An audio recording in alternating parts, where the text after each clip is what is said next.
रेशमा आज बहुत खुश होती है। आज उसकी शादी को पूरे 10 साल हो जाते हैं। घर में खुशी का माहौल होता है और इसी खुशी में रेशमा घर में तरह तरह के पकवान भी बना रही होती है। इसी बीच रेशमा की पड़ोसन उनके घर आती है और उससे कहती है, क्यों रेशमा, आज घर में बड़े पकवान बन रहे हैं, कुछ खास है क्या आज? आज ही के दिन मेरी शादी हुई थी और आज मेरी शादी को पूरे 10 साल हो चुके हैं। रेशमा, जमाना बहुत आगे निकल गया है। आजकल क्या बच्चे और क्या बूढ़े, सभी पर एक जैसी जवानी छा रही है। हमारे लिए तो ऐसा सोचना भी पाप है। वैसे कब है उस बूढ़ी औरत की शादी? आपको कोई जानकारी है क्या? मुझे क्या, पूरे गांव वालों को पता है इस शादी के बारे में। कल ही तो है।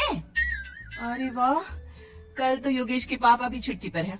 एक काम करते हैं, हम भी चलते हैं इस बूढ़ी औरत की शादी में। आखिर देखे तो सही कि कौन है वो बेशर्म बूढ़ी औरत जो पोता पोती खिलाने की उम्र में प्यार के फूल खिला रही है। पड़ोसन वहाँ से चली जाती है। क्या हुआ रेशमा, आज बहुत परेशान सी लग रही हो?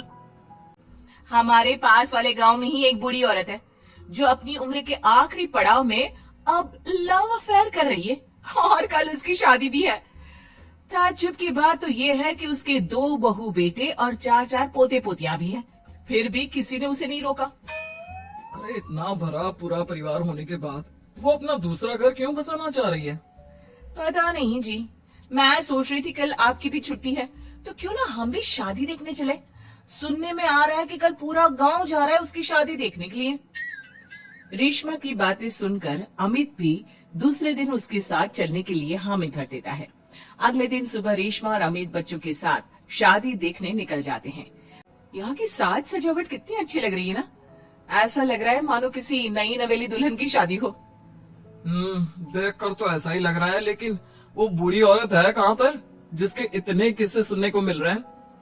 अमित के इतना बोलने की देर होती है और एक अधेड़ उम्र की बुढ़िया औरत दुल्हन के लिबास में सज संवर कर मंडप पर पहुंच जाती है, जिसे देख रेशमा और अमित के पैरों तले मानो जमीन ही खिसक जाती है। मम्मी जी, यहाँ दुल्हन के लिबास में ये सब क्या हो रहा है अमित? अगर इस समाज में जीना है तो सब देख कर चलना पड़ता है मम्मी जी। आप तो यहाँ शादी कर लोगी, लेकिन कभी सोचा फिर हम सबका जीना कितना मुश्किल हो जाएगा? मैं आपकी शादी बिल्कुल नहीं होने दूंगी। सुशीला अपने बेटे के पास जाती है और उसे समझाने की कोशिश करती है। बेटा, अब तू ही कुछ समझाना बहू को। इस शादी को लेकर मेरे भी वही अरमान है जो हर लड़की के उसकी शादी पर होते हैं बेटा। मम्मी जी, ये सब सोचने से पहले कभी आपको हमारी इज्जत का ख्याल नहीं आया? आज आपकी इस हरकत के कारण ही हम समाज में कहीं मुंह दिखाने के लायक नहीं रहे। मम्मी जी, बातें बनाना कोई आपसे सीखे।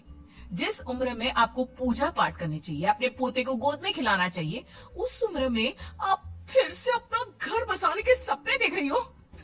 यकीन नहीं होता मम्मी, आप इतनी स्वार्थी कैसे हो सकती हो? स्वार्थी?